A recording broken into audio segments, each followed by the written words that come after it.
tuturuan ko kayo kung paano mag-assemble ng isang computer set in easiest ways. Yeah, easiest ways pa rin tayo. So, meron ako ngayon dito. May kaibigan ako na nagpa-set up or nagpapa-assemble ng entry level na specs. So, ang pinili kong specs para sa kanya, which is budget friendly, ay Ryzen 5 3400G. So, ang Ryzen 5 3400G kasi integrated na ito. Integrated yung GPU nito. So, I think as an entry level, kung hindi ka naman hardcore gamer, hindi mo na kailangan ng external video card. So I think this processor can run smoothly on a mid settings basis. Okay, Ryzen 5 3400G. So ang board niya is pinartner ko siya kay MSI A320M. AM4 socket ang mga to. Right? And then next ay linagyan ko siya ng 8GB na DDR4 which is Ramsta brand. Ramsta, I think ito ang pumapalo sa market ngayon eh. Affordable na, budget friendly, and then tested ko naman siya for how many months, wala namang sablay. I think nasa user lang talaga. So, 8GB na DDR4 RAM, single stick. And then, lalagyan ko siya ng Ramsta din, na solid state drive, SSD. Ang capacity nito is 240GB. So, dito sa SSD na to, doon ko lalagay most probably ang operating system niya, and then motherboard drivers. Tsaka yung mga maliliit na applications like Office, ganyan, etc.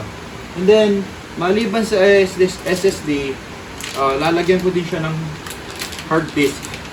Itong hard disk na to is 500GB, so good enough for online learning. Saka marami ka rin naman masasave na movies dito and games. It depends sa user pa din. Then, moreover, ginawa ko siyang yung CPU heatsink niya, mini cooler siya from YGT. Thank you YGT, from YGT. Ayan. Itong fan na to is RGB LED na to. So mamaya makikita natin ang ilaw nito. And then of course, power supply niya, I recommended pa rin ang mga true rated brand natin. Branded Raid Max at 500 watts. Then ang case niya is entry level din, which is Keytech T1000. So tempered to. Bakit ko pinili ang tempered? Kasi ito siya. Lalagyan natin siya ng RGB fans, exhaust fans. Ayan. Kasi kung hindi tempered ito, hindi magiging presentable to. So I mean, parang hindi sila ganun ka-visible. Anyway, punta na tayo sa pag-assemble. Tuturo ko sa inyo ang step by step pag-assemble ng PC. So, una, siyempre, buksan natin ang board. MSI A320 Pro A Pro. Ayan. Right.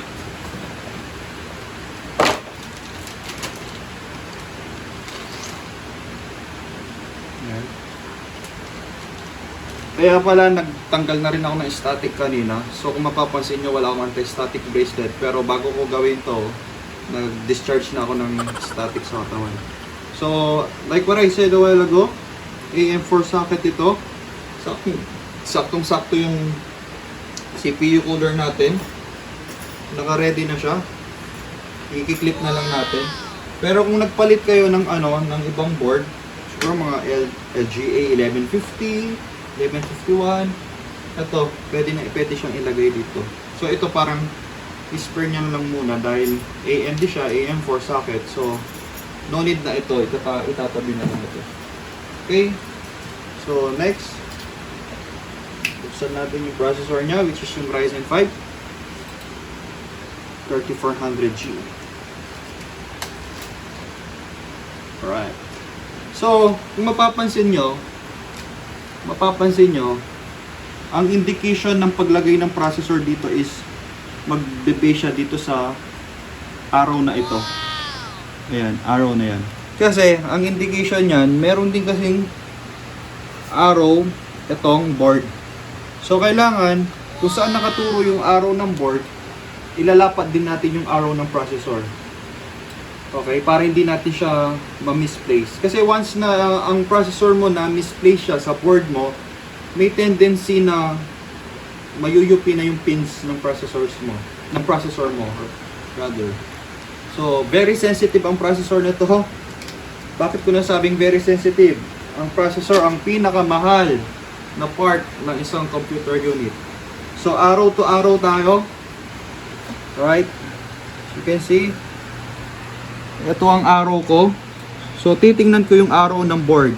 Ang arrow ng board nakaturo doon. So, obviously, ang arrow mo, doon din siya. So, i-pull lang ng konti. And then, ilapat mo lang siya ng dahan-dahan. Dahil, yan, kasi, unang-unang iniiwasan natin, guys, yung ma-dents. Once na na-dent na yan, 100%, baka wala ng chance. So, yan. So, arrow to arrow, lapat na lapat ang processor natin. Yan. Thank you, AMD Ryzen 5. Right. And then, next na ilalagay natin is yung CPU cooler nya. So, kung ang orientation nito, mas gugustuhin ko yung fan nya nandun. Kasi meron pa tayong isang fan na naka-attach sa casing. So, mas i-advise ko ang fan mo dito. Natin AI is, tabi muna natin to. Lagyan muna natin ng thermal paste itong processor natin. Ang recommended na thermal paste yan is kahit konting-konti lang kasi bago naman yan eh. Ayan. Ayan. As in ganyan lang. Ganyan lang yan. Okay na yan. Hindi mo naman kailangang ubusin to. Kasi yung iba ginagawa nila, uubusin nila to eh. So ako, para sa akin, okay na yan. Kasi along the way, habang sa katagalan, mag-spread out mag-isa yan. Dahil sa init. So, ang gagamitin nyo lang, para mas safe, itong pinky swear natin, na finger. Kasi ito, sa lahat ng daliri, pinaka-smooth ito. So, okay lang din naman gamitin ito. Ikakalat lang natin ng konti.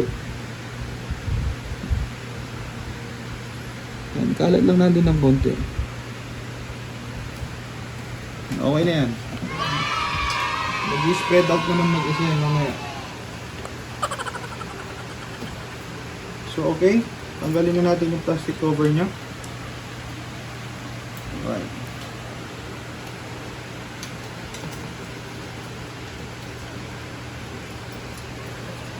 So, yan. Both side. I-clip lang muna natin. Mauunit yung sa taas. Yan. May clip yan. So, i-clip lang natin.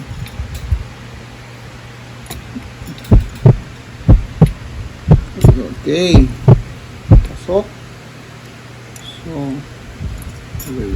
wait. Oops.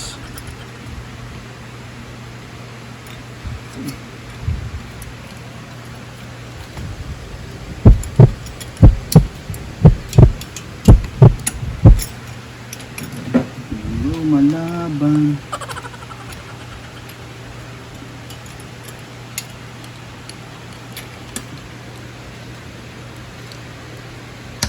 Yun. So, i-clip mo lang siya side by side. So, make sure lapat siya. Ayan. Lapat na lapat siya. And then, ayan. Firm. Okay? So, yan na siya. Okay. Double check ko lang. Alright. And then, ito, as is lang. Sasaksak lang dito. 4 pin to. 4 pin tong board, 3 pin lang to, pero okay lang, gagana pa din naman yan. So yun. Okay. So yan. So done na tayo sa pag-i-install ng processor sa motherboard. And then pag-i-install din ng cooler. So next thing to do is pwede na din natin ilagay yung RAM niya. Bago natin ilagay sa casing, pwede na natin ilagay yung RAM. Okay. Alright, ganda ng RAM niya oh. Brought to you by Ramsta. May kasama na siyang heat spreader. Heat spreader pala guys ang tawag dyan. Para yung heat pag sa kainitan, dito na pupunta sa niya. Kaya tinawag na heat spreader or heat sink. Ay hindi, heat spreader. Heat sink. Sa iba tawag din nila heat sink. So ang pag-install ng RAM guys ay titingnan nyo lang, may gatla ito sa middle. Actually hindi siya middle pero itatapat mo lang siya. Kasi hindi naman papasok ito kung hindi tama yung pagkakalapat So, itong board na to may 2 RAM slot siya. So, ilalagay natin dito sa number 1 or DIMM A. Ayan. So, itatapat mo lang yung gatla.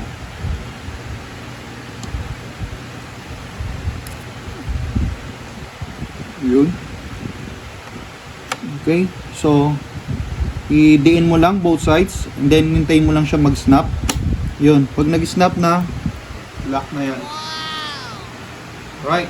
So, next, na gagawin is, ilalagay na natin siya or i-install na natin sa case. Tabi muna natin ito. Para safe. Para safe, ipatong ko lang din siya dito muna. So, unbox na natin ang entry level gaming case, tempered. Keytech T1000. So, ito, color black siya.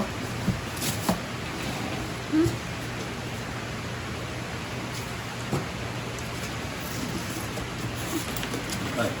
So, yan, hilahin nyo lang. Wow. Ganda niya. Panalo. Glass, tempered glass. Panalo yung casing. Alam nyo guys, itong specs na pinili ko, super budget friendly to. Pwede siyang pang online school, pwede siyang pang mid-game, pwede siyang pang office, office works, ganyan. Online business, all in one. See? Tingnan nyo. Tingnan nyo kung paano kaganda ang case na ito. Murang-mura lang ang case na yan. Hindi tulad sa iba. Keytech T1000. So, yun nga sabi ko, glass tempered din siya sa harap. May emphasize dito yung tatlong fans natin. Kitang-kita. And then, pag naka-side naman yan, kitang-kita din naman dahil yun nga, glass tempered din siya dito. So, buksan natin. Tingnan natin yung orientation sa loob.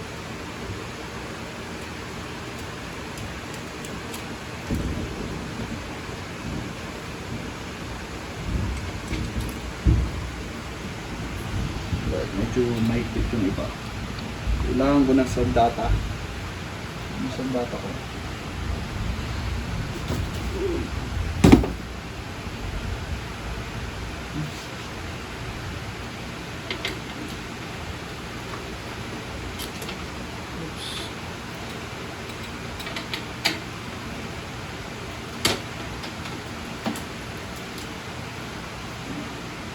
Tatabi muna natin ito.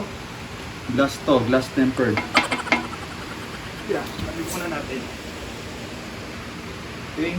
So, yan. Tingnan ko, explain ko lang sa inyo ang orientation niya sa loob. So, napaka-spacious niya sa loob no? Kayang-kaya niya din yung long cards. Siguro up to 55mm, something like that. Dahil dito wala siyang harang. And then dito may na siya, mini shroud. Which is, may tatago natin lahat ng wires mamaya pag nag-cable management tayo. And then dito napaka laki ng niya, ng butas niya dito para yung ibang wire mailusot natin dito or whatever. And then, ang orientation niya, mesh, ano siya. So talagang magiging magandang airflow nito, ang intake and exhaust niya. So okay. Ayan, ang recommended na position ng yung case once nag-install kayo ng board is kailangan nakahiga. Tanggalin natin dito para after ma-install ng board ay proceed na tayo sa cable management. Okay, so yan. Ayan siya. Ang dami niyang pwedeng daanan. So in this part, pwedeng dito ang SSD. Oo, dito yung SSD niya. Ito yung SSD bay niya, which is yung 2.5 drive bay. And then dito naman yung 3.5 hard disk niya dito sa loob. Okay, so magandang pagkaka-separate ng niya, pagkakahulma ng casing. So, yan, magagamit mamaya yung mga to. Okay. Natin. Para ma-install natin yung fan sa harap, kailangan tanggalin natin itong front niya, front cover.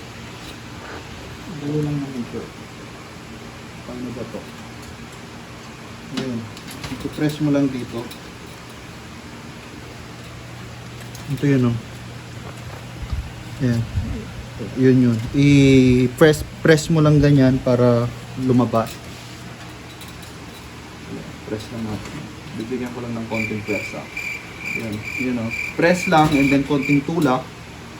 Tapos pag nakita na umangat, pwede nang hilain. Then yung sa baba.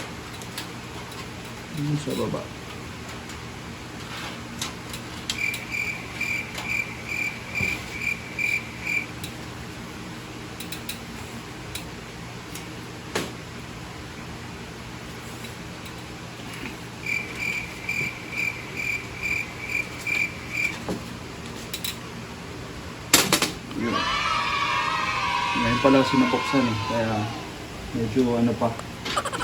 Yan. Alright. So, tanggal na ang front cover niya. Pwede na natin simulan mamayang konti ang pag-install ng 3 fans dyan. So, sa board muna tayo. Okay? So, dito ka muna. Ang importante sa lahat wag nyong makakalimutan ito, guys. Ang tawag dito backplate ng motherboard nyo. Dito yan. Dito. Considering na wala ito, kikita nyo naman ang pangit niya sa likod, open siya. So ito, importante din tong backplate na to, lalo na sa mga bumipiling second hand. Make sure may kasamang backplate para presentable. Ayan, snap nyo lang. See?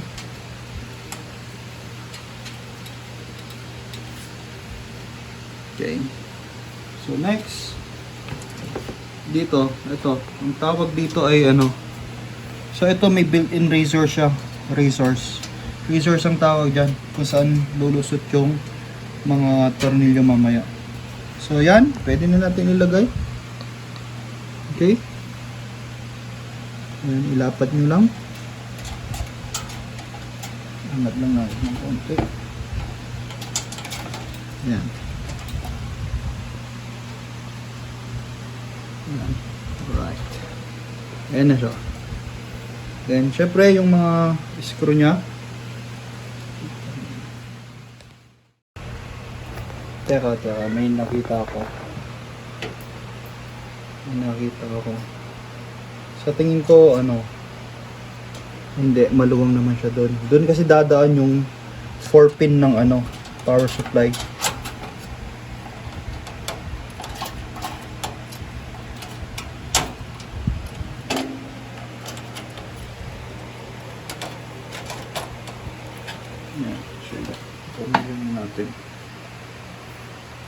Ayan yung sinasabi kong importance ng backplate. Isipin mo na lang kung wala tong backplate na to. Open siya dyan. Ito, gagana naman. Pero syempre, yun nga, hindi siya ganun ka-presentable.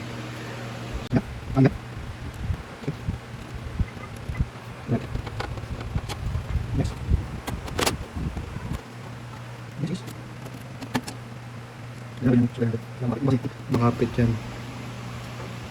So yan, double check lang natin. Yan, firm. Alright. So next, ang next na gagawin natin is i-connect na natin itong wirings ng case. So ito, para sa USB 3.0 ito. Hopefully, sana may ganyan yung board. Pero sa mga bagong labas na board, lahat meron ng USB 3.0. And then ito sa HD audio. Then ito sa USB 2.0. And then ito ang front panel ng case. So meron tayong power LED. And then reset switch. This is yung reset button. HDD LED indicator. And then yung power switch button. Okay? Ang HD audio tsaka yung USB magkalapit lang yan. So bandang dito yan. So ilalabas natin dito sa hole na ito. Okay? Ang pamamaraan na ito na ang tinatawag na cable management. Okay, tingnan mo lang ang HD audio, wala siyang butas doon. So titingnan mo lang din siya dito kung alin yung walang pin. So ganyan siya. Yun. Pasok. The next, yung sa USB, dalawa yan, 1 and 2. It's either one of the, one of the two, okay lang yun. So, dun yung walang butas, sa may bandang baba. So, kapag, ganyan din siya. Yun. So, next, is yung USB 3.0 natin. Nasaan ba banda?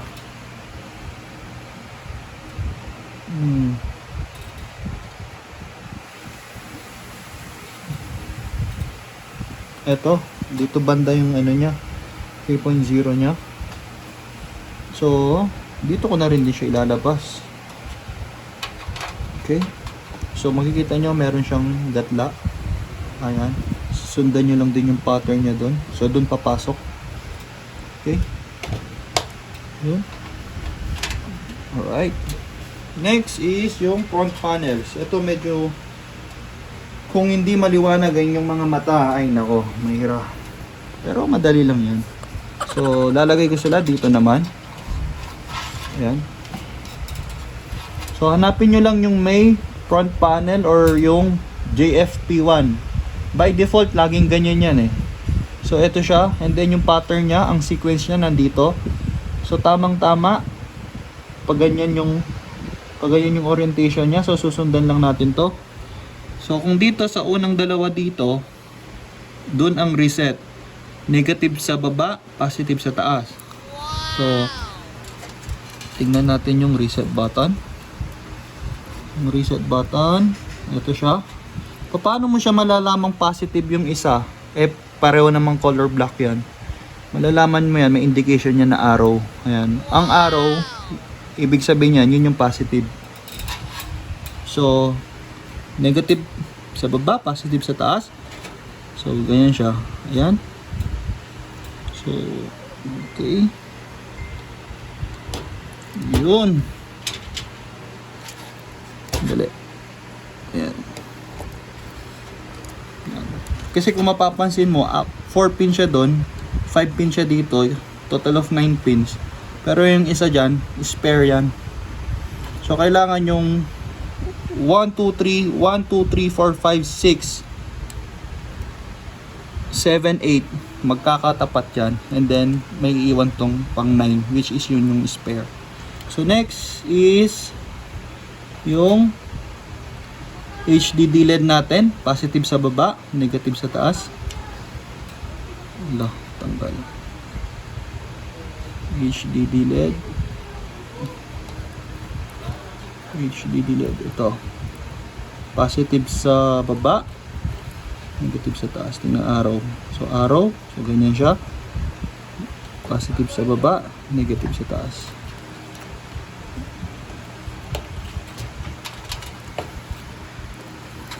Okay. Next is yung bandang sa doon na tayo sa kabilang line. Power LED. So power LED mo. Ito sila, itong dalawang to. Tatanggal to. Yan.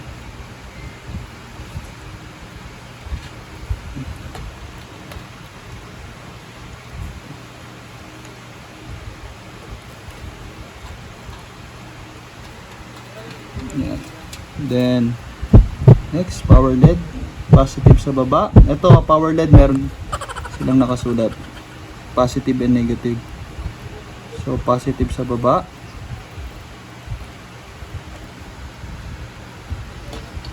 Okay. Negative sa taas. Next is yung power button natin, or power switch.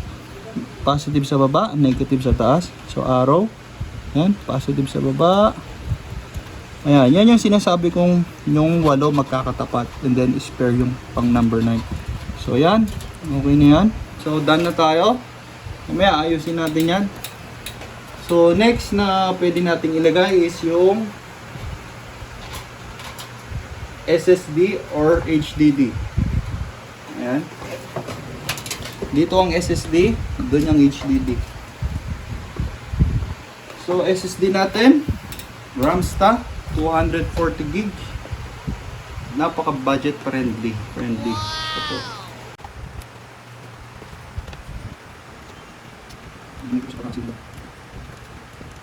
Nga pala, yung monitor niya, ito. Hindi ko nang pakita kanina. Envision na flat curve, 27 inches. Mura lang din yan compare sa ibang brand. Binibili lang naman natin sa mga TV or monitor is yung name ng brand. Pero ito, good enough. Okay. So, Ramsta. Right. Ganda ng packaging niya. Okay. So, Ramsta. So, dito siya. Pangit naman siya kung ganyan. So, dito siya. Para yung ano niya, dun. Okay.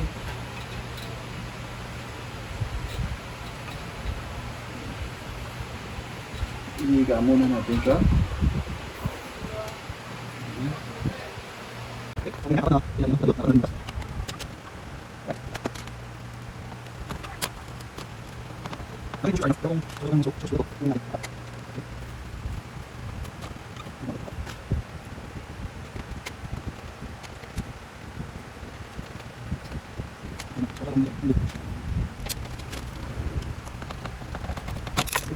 DD hard disk drive 3.5 inch.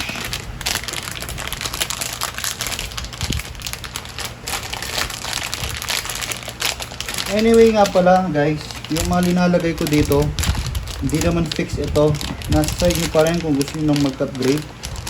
Tulad ng like for example, gusto nyo magdagdag ng RAM. Kasi 2 slots ito. So initially naka 1 stick 8 gig siya. So kung gusto nyo dagdagan, pwede pa kayong bumili ng isang 8 gig stick na DDR4. Make sure na compatible sila. I mean, same size, same frequency. Then ito, hard disk. Kung gusto nyong mas madami, ang kasunod ng 500 gig ay 1 tera na. So possible naman yon. Kasi ang OS mo nandito naman. So kung nagpalit tayo nito or gusto niyo mag-additional, pwede. Hangga't kaya ng hangga't kaya ng mga saksakan ng power supply niyo, pwede. At saka kung may lalagyanan pa yung casing. Okay.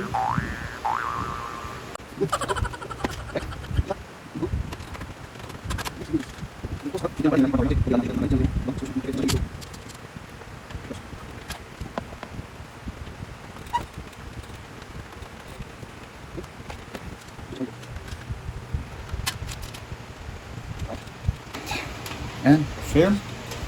Next, na ilalagay natin is yung kanyang power supply guys. Raidmax Vortex 500 watts, true rated. Saan ka pa? So, ito palang Raidmax Vortex na to is meron siyang, yun nga, 24 pin. Tapos para sa CPU, meron siyang 8 pin na tig-apat. Then sa PCI niya, ito yung tinatawag nilang 6 pin or 8 pin, meron din siya, isa. And then meron siyang SATA power na 4. And then peripheral 4 pin. Alam ko ito ang Molex. Ito yung tawag nila sa Molex. Meron siyang dalawa. So, pwede na. And then take note, budget friendly lang din to.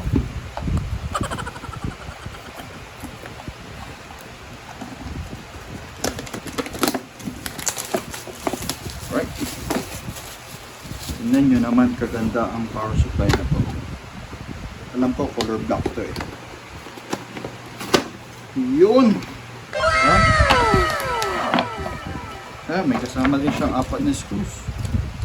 Okay. Then, meron na siyang kasamang male power cord.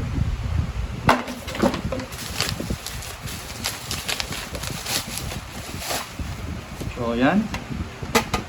Bottom mounted to ang ano niya, exhaust fan niya. So, kung ilalagay mo to, kung bottom mounted siya, ganyan siya.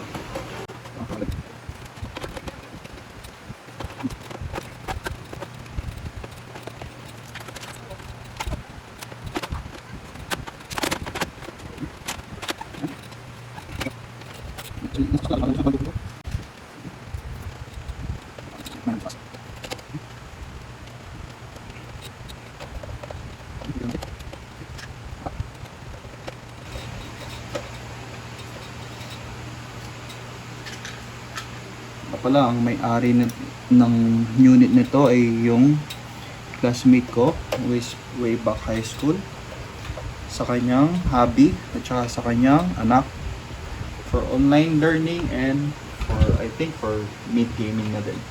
Thank you Jasmine.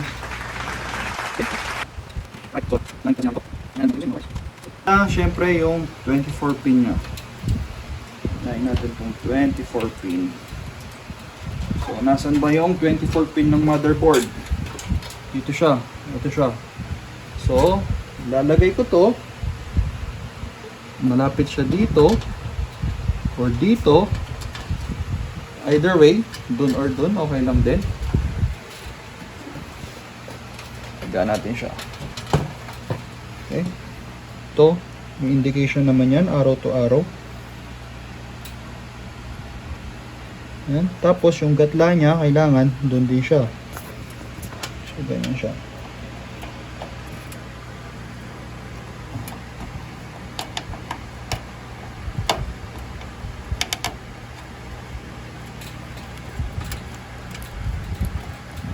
Okay. So, next is yung 4 pin. Ito. Dalawang 4 pin. Kasi sa ibang board, sa mga full board or other high-end na board, 8 pin yung required nila. Pero ito, sa board na to, 4 pin lang. Ito yung sinasabi ko eh. Yun, buti na lang, kasya siya. Kung hindi, magtatanggal ulit tayo ng board. Yan, sumasya, pasok. Okay, so saan yung gatla niya? Sundan lang natin yung gatla niya. Sa taas. So, sa taas din dapat. Higa natin.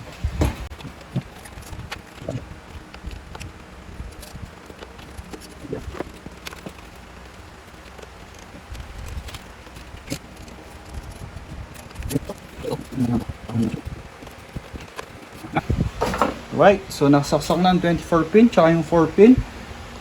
Next na install natin is yung fans. RGB in play. Para silang ano, crystal look na fan. Mura lang din yung mga to. Budget friendly lang tayo. Ah, kaya pala.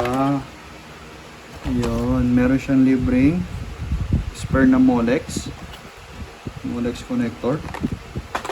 And then, ito siya. Tapos may kasama ding screws. Ang ganda niya, oh. Kaya pala mukha silang crystal. So, yan. So, kung i-install natin sa harap itong fans na to, so, kailangan intake sila. So, tingnan nyo lang yung blade nung fan nyo. Intake, ibig sabihin, pahigop. Pahigop yung hangin. Para kinukul niya yung loob. And then, maglalagay tayo ng isa dito. Exhaust naman yon. Kasi exhaust na dito sa cooler. Tapos, exhaust siya dito. So, tama lang tayong intake sa harap. Papasok lahat dyan, ilalabas niya doon. Same ng power supply niya. Ilalabas niya doon, lalabas niya doon. So, kailangan sa harap intake tayo. Okay, intake. So, kung intake tayo, yan, ganyan siya dapat. Yan. Yun, saktong-sakto, oh. Ang ganda ng casing na to. Naka-ready yung daanan niya. So, yan, kung intake siya, ganyan siya. Intake. Right.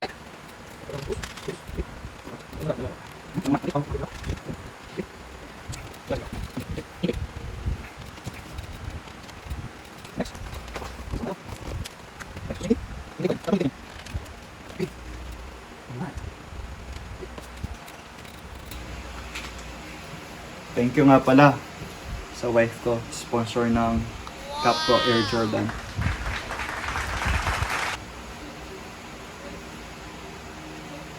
Okay.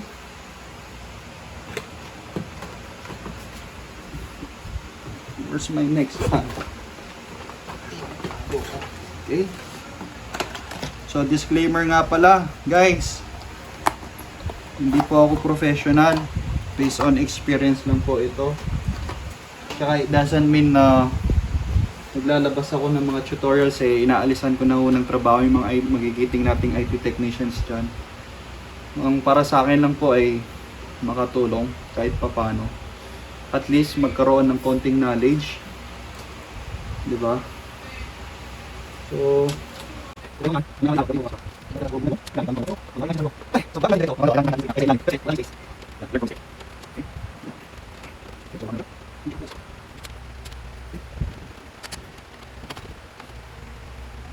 benta ngayon yung mga to, yung parang ano, Christmas lights dahil papalapit na yung Pasko. Yan, sana greatest Christmas gift, sana matapos na tong pandemic na to para balik normal ang lahat.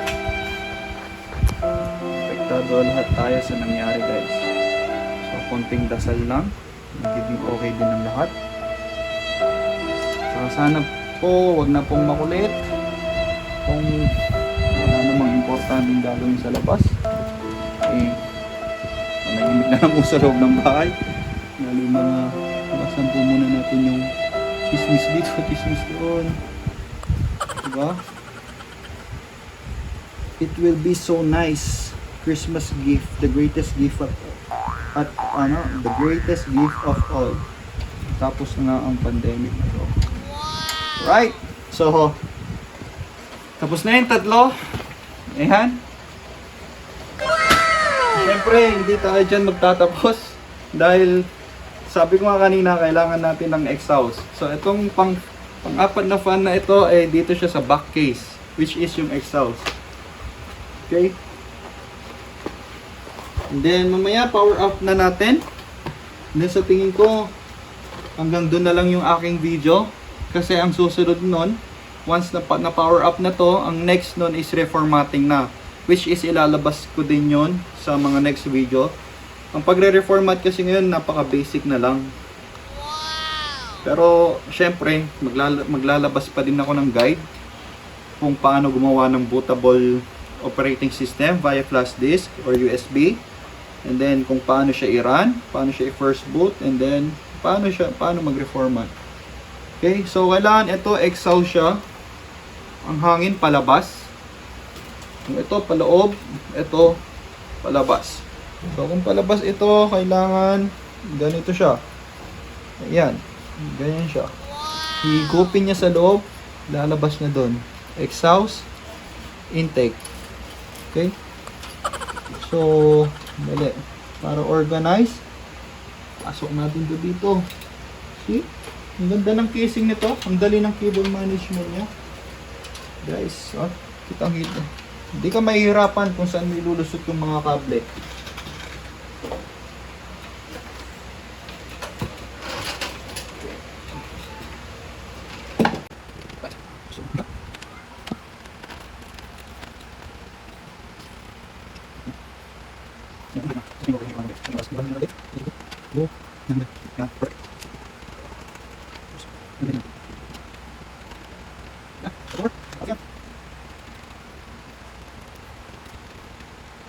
So yan guys, tapos na tayo. So I think dito cable management, madali na lang ito. Bali cable tie mo na lang yan, and then yung mga sobrang cable pwede mo silang itago sa loob, doon patong mo lang dyan kasi hindi naman siya kita. Syempre pero bago mo mo lang, ayusin mo lang. So ayusin mo lang yan, das cable tie, ayusin mo lang to cable tie. So, yun, I think lahat ng significant ng pag-install or pag-assemble ng CPU na tackle na natin. So, guys, testing lang natin kung aandar tong mga fans, and at the same time kung aandar yung board natin. So, yung hard disk niya and SSD hindi pa yung nakakonect. Mamaya ko na lang sila i-connect pag i-reformat ko na. So, testing lang muna. Okay. Okay, hindi ko na muna ayusin yung mga wires. Testing lang. Testing 101.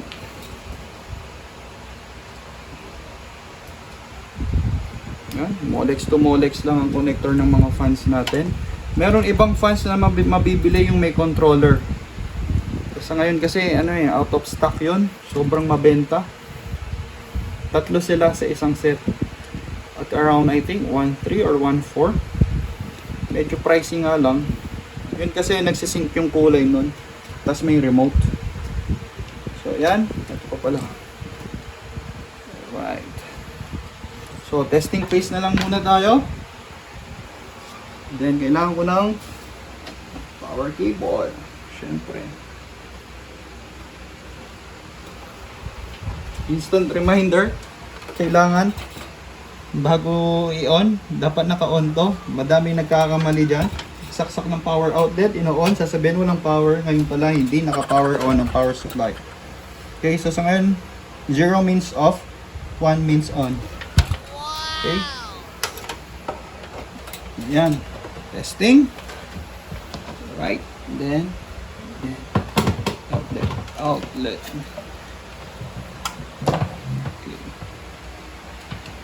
Right, so power on, then power on.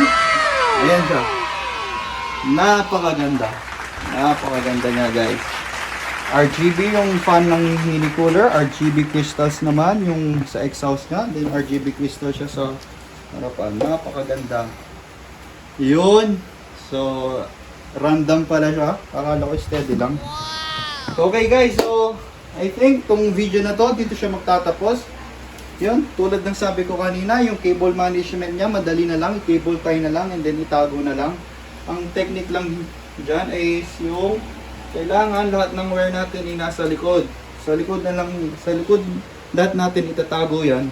Kasi once na itago natin na maayos sa likod dyan, as you can see sa loob, napakalinis. Yun, konting adjust lang naman ng mga yan.